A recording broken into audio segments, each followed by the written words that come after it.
The movie begins inside a highly secured secret facility. We see that inside this facility there are many children, all with shaved heads. The workers in the facility are drawing symbols on the backs of the children's heads. These symbols are used to identify each child by number instead of by name. We discover that the facility is training the children to use weapons and fight so they can become professional killers. Then the events shift to London. We see Mike, who works as an agent for Interpol, coming home at night. When he enters the house and turns on the light, he finds a serial killer pointing a weapon at him. The killer's name is Agent 47. It becomes clear that he has known Mike for a long time. He tells Mike that he's not there to kill him, but he's here to talk to him for a bit. So Mike asks him what they're going to talk about, because supposedly he came to kill him.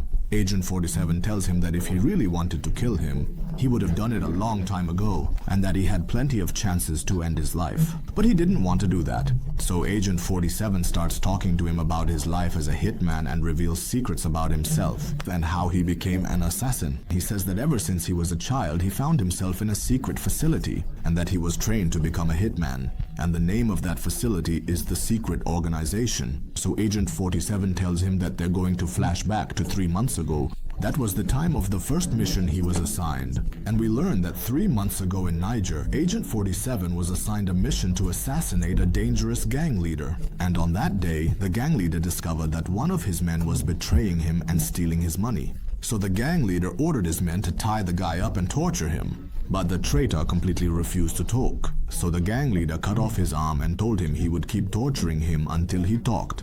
And when the gang leader looks at his tongue, he sees a thread going down into his stomach. The traitor tells him that an American planted a bomb inside his stomach. At that exact moment, Agent 47 activated the bomb and it exploded in the place, killing everyone. At that time, Mike arrived in Niger and went to the army commander telling him that there was a dangerous criminal and he needed their help to catch him. But the army commander refused to help him, saying that since he was from France and had come to their country asking for help, they wouldn't assist him. So Mike tried to make them understand the seriousness of the situation as much as he could. He told them that Agent 47 was responsible for killing more than 100 people across different countries around the world.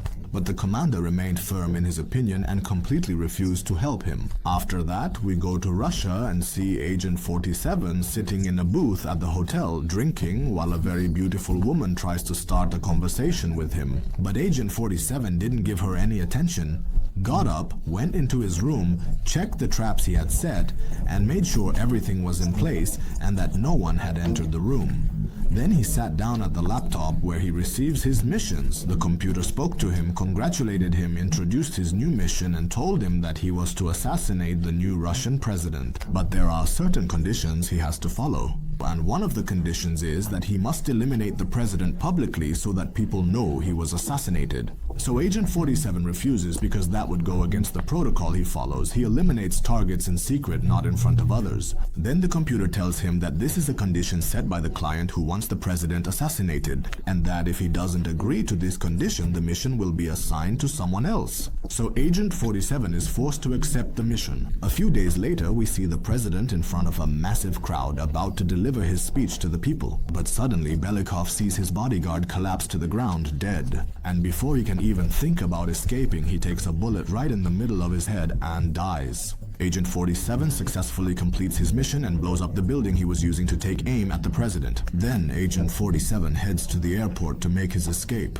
but he receives a message on his laptop from the organization and they inform him. In that message, they tell him that a woman named Nika saw him and that he won't get paid for the mission until he eliminates her. So Agent 47 is forced to stay in Russia until he takes care of Nika. The next day we see Agent 47 standing in front of Nika. But strangely, she doesn't recognize him, nor does she even try to run away from him. Suddenly, Agent 47 finds a bullet fired at him, but it hits someone else instead. It becomes clear that the organization sent someone to eliminate him, and they almost succeed. Agent 47 steals a car and quickly escapes from the scene. At the same time, we see Officer Mike arriving in Russia, and his assistant shows him a video of the Russian president's assassination. But Mike discovers that the Russian president is still alive. He's surprised that it's the first time Agent 47 hasn't taken out his target on the first try.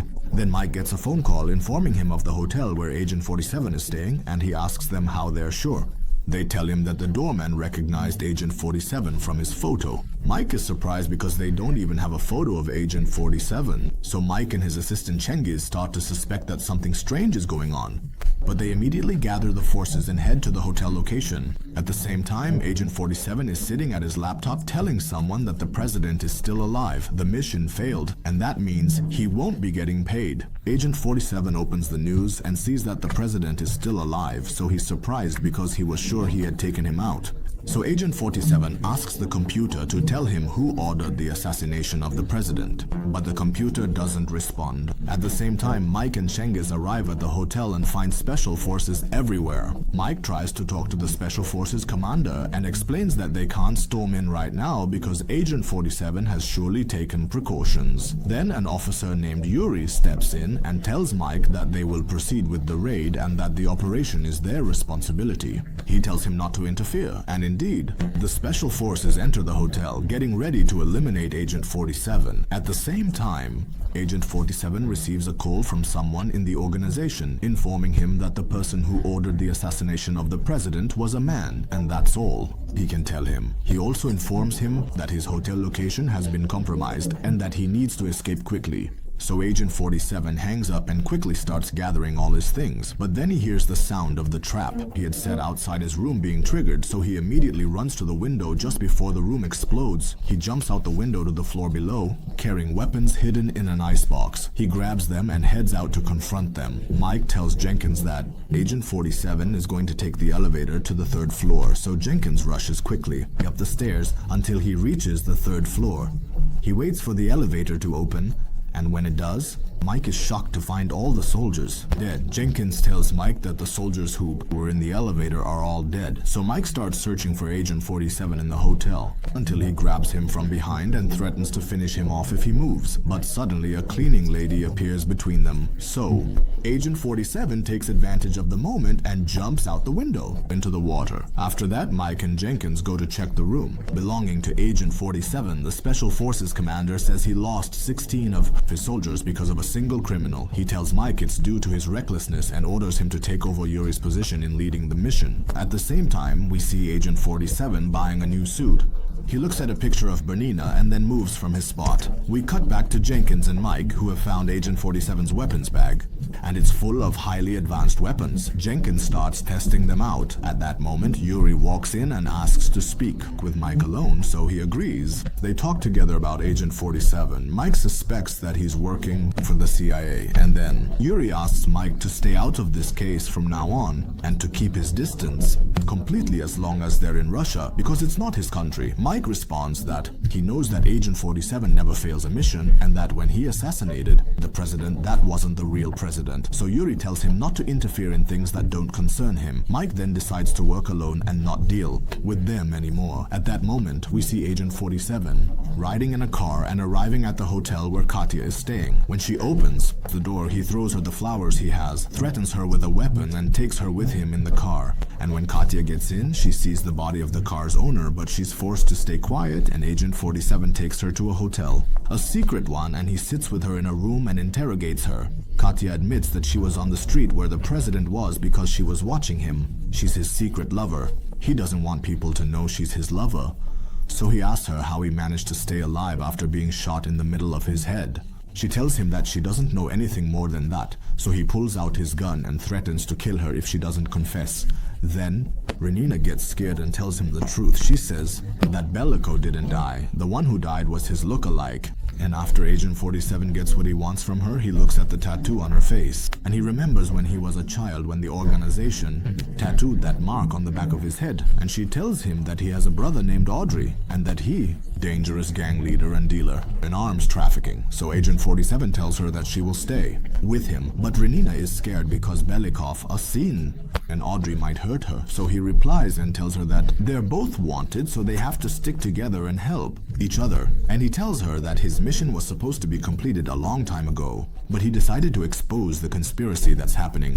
Meanwhile, Mike is with the head of the Special Forces, and they're looking at a map of the railway routes that only only operate within Russia, and Mike is suspicious that Agent 47 is going to move along that route shortly. So he and his men head to the train station. Agent 47 and Bernina are already there, and there's an agent who's come to eliminate Agent 47. We see Cengiz and Mike standing and watching the station, and Agent 47 senses danger, so he says, "Our Bernina is hiding anywhere now, and he is leaving." Agent 47 stands in front of the agent he wants to finish off, pretending not to see him, luring him behind him. At that moment, Mike sees the agent who wants to eliminate Agent 47, so he tells Cengiz where he is and tells him to follow behind. At the same time, Yuri's men are also chasing Agent 47, so Agent 47 jumps into the tunnels beneath the train tracks, and no one sees him except the agent who came to eliminate him, so he follows him down. In the tunnel, Agent 47 keeps running, and the other agent chases after him until they both stop and face each other. Agent 47 is stronger and knocks him to the ground, then shoots him in the shoulder. Just before finishing him off, he sees the shadow of someone running, so Agent 47 moves to follow the shadow and leaves the other agent behind. He's still alive, and Agent 47 keeps searching for the shadow until he enters an empty train car. Suddenly, 3 other agents appear, and they all want to take him out to claim the reward. They're all pointing their weapons at each other. They exchange glances, communicate with gestures, and decide that they'll face each other with swords instead of guns. Agent 47 easily takes out 2 of them, and then he keeps fighting the last one. The battle continues between them until he finally defeats the last one, hides the body, and returns to the agent who had tried to kill him. At the beginning, he finds that the agent is still alive, barely clinging to life by the wall. He also finds Bernina hiding in a corner. At that moment, Cengiz enters, and Agent 47 manages to take him hostage just as Mike arrives. When Cengiz sees this, he drops his weapon, so Agent 47 seizes the opportunity and shoots Mike with a bullet to the chest and approaches him to give him another bullet to the head. But Bernina keeps pleading with him to let him live, so Agent 47 hesitates 47 and lets him go, takes Bernina, and escapes. The ambulance arrives and treats Cengiz and Mike, then Yuri shows up and tells them to leave the country and abandon the mission. This makes Cengiz and Mike even more suspicious that Yuri is trying to hide something. After that, a bit later, we see Agent 47 and Bernina in the car, and he asks her not to interfere again while he's trying to eliminate anyone. She promises that she won't get involved in his work again. Then we go to Yuri, who returns to his office and makes a phone call, and it becomes clear that he's talking to Belikov, the president. From their conversation, we find out that this isn't the real president and that the one currently alive is actually a body double. Yuri and Belikov are working on a plan to eliminate Agent 47 and Bernina. It turns out that Mike and Cengiz had planted a listening device in Yuri's jacket without him noticing, and at that moment, a police car approaches them with weapons drawn, so Mike gets out of the car and shows the officer that he's from Interpol. The officer then says that they have orders to take them to the airport so they can leave the country. At night, we see Bernina sitting with an officer named Smith from the American Intelligence Agency, and Agent 47 is sitting on top of a building with his sniper rifle, and he's talking to Smith through an earpiece, informing him. Agent 47 tells him that Belikov is the one present, not the real president, that the real president was assassinated, and this is just a look-alike, so the officer believes him and says that he's going to assign him a mission, and the mission is to eliminate Belikov's brother, whose name is Udre. He tells him that Udre is a major arms dealer, and that he's supposed to meet someone named Price, whom he has never seen before, and that he's supposed to take out this Price and assume his identity and go meet Udre as if he were Price. So Agent 47 agrees. 47 agrees to help him, but on one condition. If he gets caught during any mission, the American Intelligence Agency must intervene and get him out. Smith agrees to his condition, and with that, Agent 47 starts working with the intelligence agency. The next morning, we see Agent 47 and Nika in Istanbul to carry out the mission and kill Udre. Agent 47 goes with Nika to the market to buy her a new dress. After buying the dress, they head to a restaurant where Price is sitting, and Price happens to be at a table next to them. Agent 47 keeps an eye on him. We see the waiter passing by with drinks headed to Price, and in a professional manner, Agent 47 manages to slip a substance into Price's drink and Price drinks it. His stomach starts to hurt, so his men rush him to the bathroom. Agent 47 gets up to finish him off, but before going in, Price's men search the place. However, as he enters, he pulls out a gun he had hidden in the bathroom earlier. He takes out the guard who was watching over Price. The other guards outside hear the gunshots and rush into the bathroom, but Agent 47 manages to eliminate them too. He injects Price with poison, finishes him off, and leaves. He picks up the briefcase and quickly moves out of the place. After that, he heads to the party that Audrey is throwing at the palace. He enters the party posing as Price and sits with Audrey and the other arms dealers. Audrey begins showcasing his weapons to them, but the weapons, Agent 47 doesn't like the weapons, which annoys Audrey, and he threatens him with a machine gun. But suddenly, Agent 47 throws his briefcase onto the table, and inside it is a flashbang grenade. Amid the chaos that follows, Agent 47 grabs the two machine guns and takes out all the guards in the place, but Audrey is holding two large machine guns and starts shooting wildly all over the place. So Agent 47 takes cover behind a wall until he gathers all his strength and throws a grenade at Audrey. The grenade hits him, causing him to drop the weapons he was holding. So Agent 47 approaches him with his gun aimed at him. Agent 47 asks him about Belikov's whereabouts, but Audrey doesn't know anything. So, since he can't get anything useful out of him, he finishes him off and leaves, moving on with Nika, and they board a train to go to Russia. On the train, he tells Nika that she will get off at the last station, and he tells her to forget the past and try to live a normal life and not get herself involved in any more trouble. Again, Nika is moved by his words and asks him if she will ever see him again, and he tells her that when he finishes his mission, he will see her. After that, we see someone who looks like Belikov meeting with Yuri, and they order Belikov to eliminate Agent 47 by any means necessary because he poses a threat to both of them. Then we go to the intelligence agency building where Mike learns from Jenkins that Audrey is dead, and they see on the news that Audrey has indeed died. And their superior also orders them to close the investigations because the Soviet Union no longer agrees with their interference. At night, Yuri goes to his office, but the lights suddenly go out and he hears a strange noise in the place. So Yuri grabs his gun and follows the sound. He follows the sound until suddenly Agent 47 appears behind him, chokes him, and kidnaps him.